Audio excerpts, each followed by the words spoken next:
In the basement of the Whitmore County Courthouse, beneath decades of dust and bureaucratic neglect, sits a ledger that 3 different clerks have tried to destroy.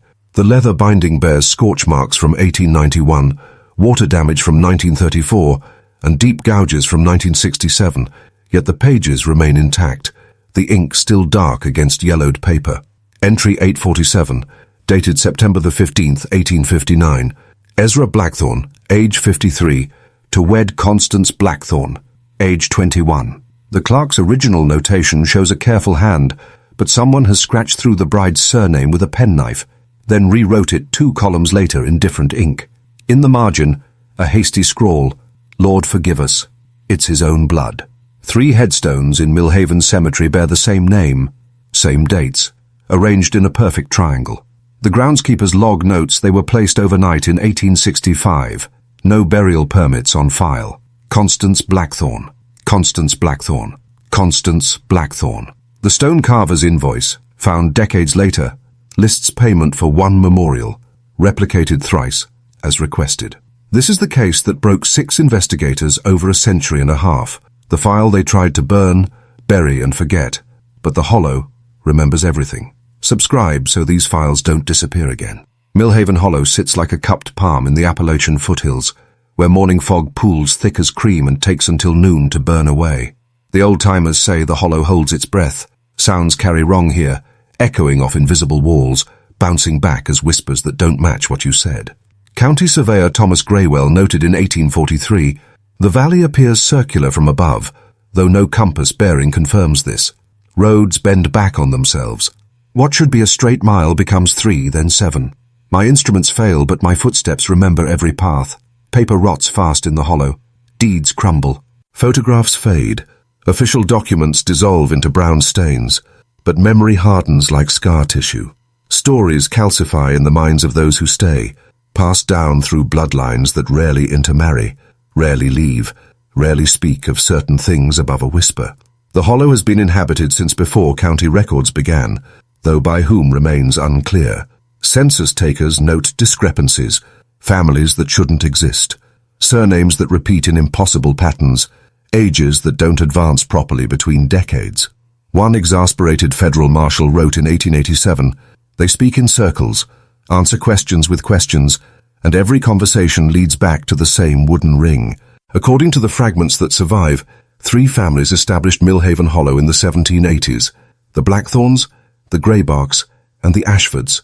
The founding document, carved into a massive oak that still stands at the Hollow's center, speaks of union beyond law, return beyond death, the quiet that answers when called.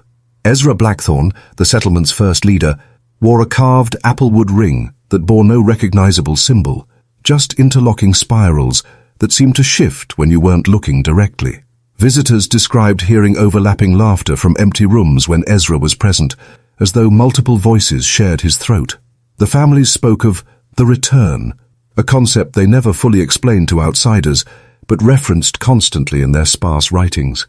Minister Jacob Whitmore, who attempted to establish a proper church in 1834, recorded in his journal, "They have their own communion, their own vows. When I ask about marriage customs, they smile and say, 'When the quiet answers, the bride returns.' I fear what they mean." That phrase, "When the quiet answers, the bride returns," appears in 17 different documents spanning 80 years, always in relation to ceremonies that outsiders were forbidden to witness. The ritual itself remains undocumented, but its effects linger in courthouse records that make no earthly sense. The Hollow operated on principles that defied both Christian doctrine and civil law. Families didn't just intermarry. They rotated through a complex system of unions that followed patterns only they understood. Children belonged to the community first, their bloodline second. Names passed down not through paternal inheritance, but through what they called the spiral return. Their quilts tell the story better than any written record. Massive works that took generations to complete, each square representing a union, a bier, Veith, a return. The patterns spiral inward, growing more complex toward the center, where figures overlap in ways that suggest relationships no church would sanction. Museum curator Sarah Chen, who briefly examined the quilts in 1979 before they were reclaimed, noted, The final squares show the same faces repeating, but aged differently, as if time moved in circles rather than lines. The hollow kept its own ledgers, written in a cipher that used English letters but followed no known grammatical structure. Linguist Dr. Marcus Thorne spent 6 months attempting to decode the text in 1965 before abandoning the project. His final note reads, "The syntax suggests recursive meaning. Each sentence contains itself, folding back like a signature loop. I suspect they developed language not to communicate with outsiders, but to speak to themselves across generations." One page survives from their religious folio, a drawing of the applewood ring rendered in heavy, dark strokes, spirals within spirals, each layer containing tiny, precise symbols that resolve into human figures when viewed from different angles. At the bottom, in careful script, what returns must be returned, what is given must be received, what is joined cannot be separated by death. The Blackthorne homestead still stands at the hollow's heart, though stands may be the wrong word. The structure seems to lean into itself, walls meeting at angles that hurt to contemplate for too long. Windows face inward rather than out, offering views of other rooms instead of the surrounding countryside. The front door opens onto a hallway that leads back to the front door. Fire assessor Daniel Crown wrote in 1902, "The building refuses every standard measurement. Rooms change size between visits. The basement well widens as it deepens, creating an inverted cone that extends beyond the foundation's footprint. Every wall refuses plumb, not through settling or poor construction, but by design. The structure fights its own geometry. The well deserves particular attention. Hand dug to a depth that varies between 12 and 30 feet depending on who measures, its walls bear carved symbols that match the applewood ring. Visitors report hearing voices from below, not echoes, but conversations in a language that sounds almost like English spoken backwards. The water, when tested, contains mineral compositions that don't match any known geological formation in the region. Corridors connect to other corridors in patterns that defy the building's external dimensions. Architect Louise Bartwell attempted to map the interior in 1956, producing blueprints that show 17 rooms in a structure that from outside could hold perhaps 7. Her margin notes grow increasingly frantic. The mere measurements are correct. I've checked and rechecked. The building contains more space than it occupies. This violates physical law. Dr. Matthias Crane received the letter on March 3, 1859. Heavy paper, sealed with wax that bore the impression of the applewood ring. The message, in that peculiar hollow script, requested his immediate presence for a matter of delicate medical urgency. The seal showed tooth marks, as if someone had bitten the wax before it fully hardened. Crane, a respected physician from Pittsburgh, had delivered hundreds of children and treated countless difficult cases. His medical journal, discovered after his disappearance, chronicles his arrival with clinical precision. The family meets me at the door. 3 generations, I assume. Though their faces bear such similarity, they might be siblings. They speak in unison for the first several sentences, then divide into individual voices that nonetheless maintain perfect rhythm. The journal entries grow stranger. Crane notes paired portraits on every wall, identical faces in different clothing, suggesting either twins or the same person photographed at different times. Children's dolls arranged in ceremonial circles throughout the house. A basement chapel where the walls curve inward to form an almost perfect sphere. His final legible entry: "She calls me husband, father, physician, priest. I do not understand the distinction. The ring burns cold against my palm." The following pages have been carefully removed, leaving only ragged edge marks where someone tore them from the binding.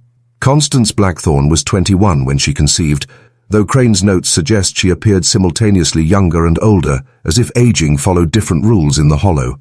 Her pregnancy progressed normally for the first 6 months, then began exhibiting symptoms that challenged every medical text of the era.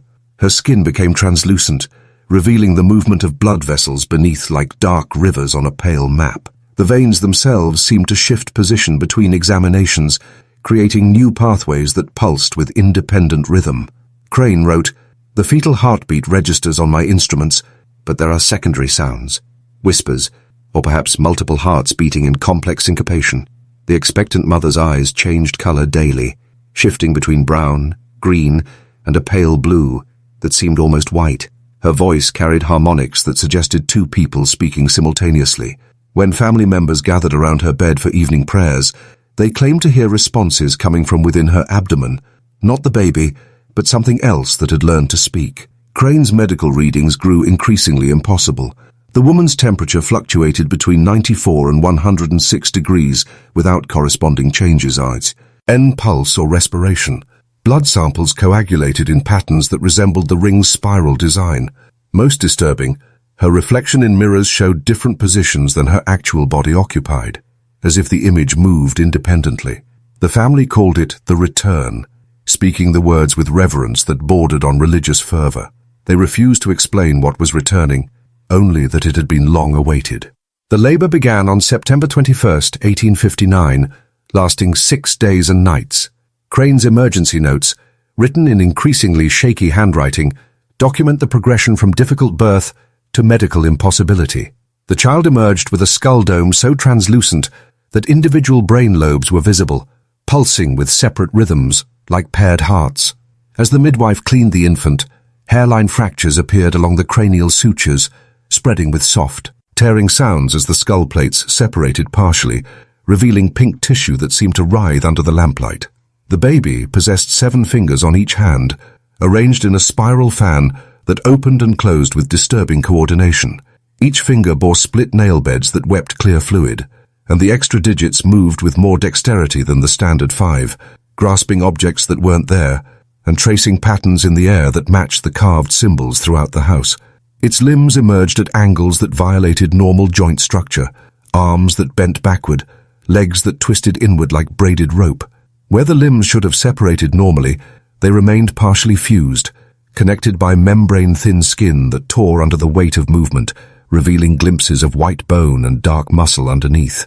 Most disturbing were the eyes, 6 of them, arranged in asymmetrical pairs that tracked different objects simultaneously.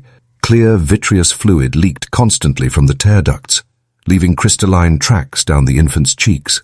When all 6 eyes focused on the same point, observers reported feeling as if multiple people were staring at them from within the small face. The child never cried in any recognizable way. Instead, it produced overlapping humming sounds that resembled static electricity, occasionally broken by what Crane described as words in a language that sounds like English spoken through water.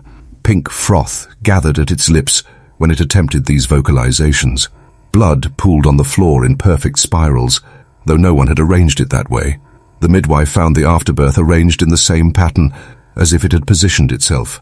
When they later moved the infant to clean the birthing area, they discovered its body had left an impression in the mattress that formed the exact shape of the applewood ring. The inn.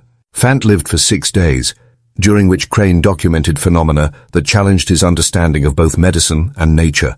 Rather than crying for sustenance, it hummed constantly, layered tones that created harmonics with themselves, occasionally resolving into what sounded like whispered conversations.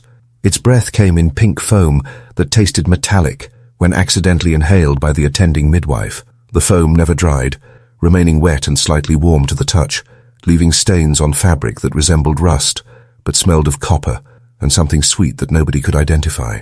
Family members took turns at bedside vigil, performing rituals that Crane observed but couldn't comprehend. They would place their hands on the infant's translucent skull and speak in unison, their words creating visible vibrations beneath the thin bone. The child's 6 eyes would focus on each speaker in turn, as if recognizing voices it had heard before birth. On the 3rd day, Crane noted that the infant seemed to recognize family members not just by sight or sound, but by something deeper, bloodline perhaps, or shared memory. When Ezra Blackthorne approached the cradle wearing his applewood ring, all 6 eyes tracked the jewelry with unmistakable intelligence, and the humming changed pitch to match the frequency of wind through the ring's carved spirals. Hospital staff, borrowed from the county seat, found themselves unable to maintain clinical detachment. 2 nurses requested transfer after the 1st day. A 3rd claimed the infant whispered her name despite having no way to know it. The attending physician lasted until day 4, when he walked out mid-examination and never returned to medicine. On September 27, 1859, unmarked carriages arrived at the Hollow before dawn. Men in dark suits, identifying themselves only as agents of the Center, presented federal documents authorizing the seizure of all materials related to the case. They confiscated Crane's medical journals, the infant's body, all photographs taken during the birth, and the hospital ward logbook. Constance Blackthorne's body was removed simultaneously. She had died during the final night, though cause of death was never officially recorded.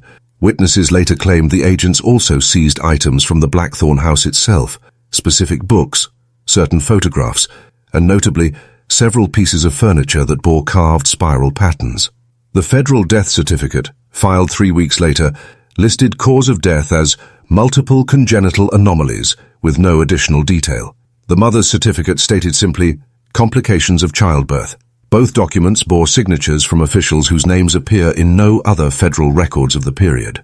Dr. Crane disappeared that same morning. His medical practice in Pittsburgh received a letter of resignation. Andy dated 2 days prior to the federal seizure.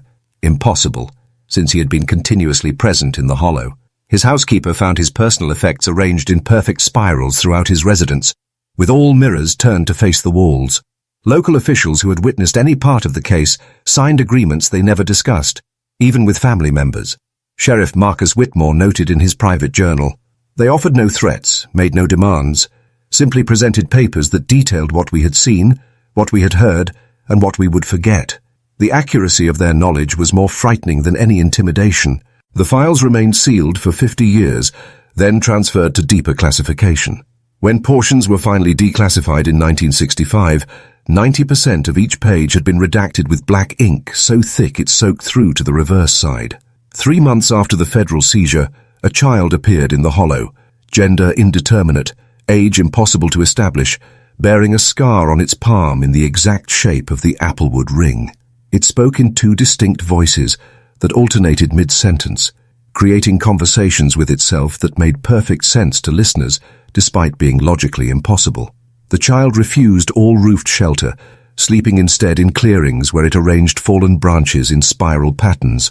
Local families offered food and clothing, which it accepted gracefully, but it never entered any building and never gave a name. When pressed for identification, it would only say, "When the quiet answers, the bride has returned." Its hands were never still. It carved spirals into tree bark, drew them in dust and mud, scratched them into paint on building walls. The patterns were identical to those found throughout the Blackthorne house, rendered with precision that suggested intimate familiarity rather than copied memory. After 6 months, the child vanished as mysteriously as it had appeared. Its last known action was leaving a slip of burned applewood on the Blackthorne doorstep, carved with the phrase, "What returns must be returned." The wood was still warm to the touch 3 days after discovery. The clearings where it had slept retained circular stains that killed vegetation for decades. Nothing would grow in those precise rings, though the soil tested as chemically normal. Hunters reported hearing 2-voice conversations emanating from the dead circles, always at dusk, always in a language that sounded like familiar words spoken backwards. Count. A surveyor, William Ashford, descendant of one of the Hollow's founding families, returned to map the region in 1934. His grandfather had warned him away from certain areas, but federal funding for rural infrastructure required complete geographical documentation. Ashford's survey notes document the discovery of spiral stone stairs beneath the Blackthorne homestead, leading to a perfectly round chamber that his instruments measured as both 12 feet and 40 feet in diameter, depending on the angle of observation. The walls were polished stone, carved with symbols that matched the applewood ring, but also contained additional markings that seemed to shift when viewed peripherally. In the chamber's center lay a ring, not applewood, but some dark metal that stayed cool regardless of ambient temperature. The band bore an initial that could have been E or C, depending on viewing angle, engraved with the same precision as the wall carvings. Ashford's final survey report ends mid-sentence. The chamber appears to extend beyond its physical boundaries, creating space that exists in defiance of. The remainder of the page is blank, though faint impressions suggest additional text was written and later carefully erased. His resignation letter, submitted 2 days later, cited personal reasons requiring immediate relocation. Ashford sold his surveying equipment and moved to California, where he worked as a bookkeeper until his death in 1967. He never spoke publicly about his time in the Hollow. The survey team found him in the chamber, sitting beside a dark stain on the floor that had been arranged in the now familiar spiral pattern. He was unharmed, but claimed no memory of descending the stairs or discovering the underground room. Graduate student Rebecca Morrison arrived in 1978 to research rural marriage customs in post-Civil War Appalachia for her sociology thesis. Her academic advisor had suggested Millhaven Hollow as a representative isolated community with preserved 19th century traditions. Morrison spent 8 months mapping patterns she initially dismissed as coincidental: unusually high rates of birth defects, property fires that occurred in 30-year cycles, and disappearances that clustered around specific family names.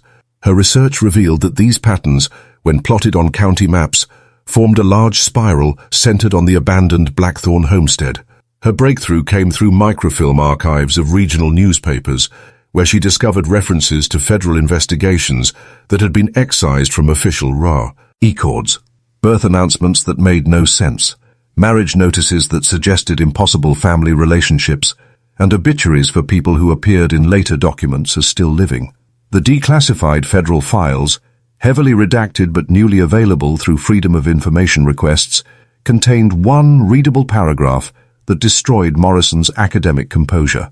Evidence suggests intentional multi-generational experimentation by unknown parties utilizing selective breeding protocols designed to produce redacted subjects demonstrating enhanced redacted capabilities consistent with redacted project objectives. Morrison submitted her thesis proposal to the University Review Board, who rejected it as academically unsound and potentially defamatory to living persons. When she attempted to continue the research independently, her funding was discontinued and her access to university resources revoked. She left academia entirely, moving to Oregon where she worked as a librarian until her death in 2003. Her personal papers, donated to the State Historical Society, contain no mention of her hollow research despite 8 months of intensive documentation. Official records suggest a series of unfortunate coincidences: difficult births, genetic anomalies, and federal health investigations common to isolated rural communities of the 19th century. Academic skeptics point to incomplete documentation, exaggerated folklore, and the natural human tendency to create patterns from random events. Yet the physical evidence resists rational explanation. The Blackthorne house still stands, still defies architectural logic, still contains rooms that don't fit its external dimensions. The spiral stone stairs remain, leading to a chamber that measures differently for each visitor. The Applewood ring, now in private collection, continues to exhibit properties that confound metallurgical analysis. Most compelling are the stains, dark spirals that appear throughout the hollow with seasonal regularity, always in locations connected to the original case. They resist cleaning, chemical analysis, and natural weathering. They simply appear, persist for exactly 6 days, then fade without trace. The ledger remains in the courthouse basement, its pages intact, despite more than a century of attempts at destruction. Entry 847 still shows the clerk's scratched correction. The margin note still pleads for divine forgiveness. 3 headstones still stand in perfect triangular formation, bearing the same name, same dates, arranged by unknown hands in a single night. But the most disturbing element isn't in any official record. It's the recent discovery during courthouse renovation in 2019 of additional entries in the marriage ledger, pages that weren't there during previous examinations. Ink, careful handwriting, documenting unions that follow the same impossible pattern. When the quiet has answered, the bride returns. The hollow still breathes its morning fog, still whispers in languages that sound almost familiar, and somewhere in its depths, carved spirals continue their slow rotation through wood and stone and human memory, marking time until the next return. What do you think happened to Dr. Crane? And if you know of similar cases buried in courthouse basements across rural America, share them below. These stories refuse to stay buried forever. Subscribe for more files they never wanted declassified, and vote in the comments for which case we investigate next: the Widow's Mill recordings or the Physician's Communion.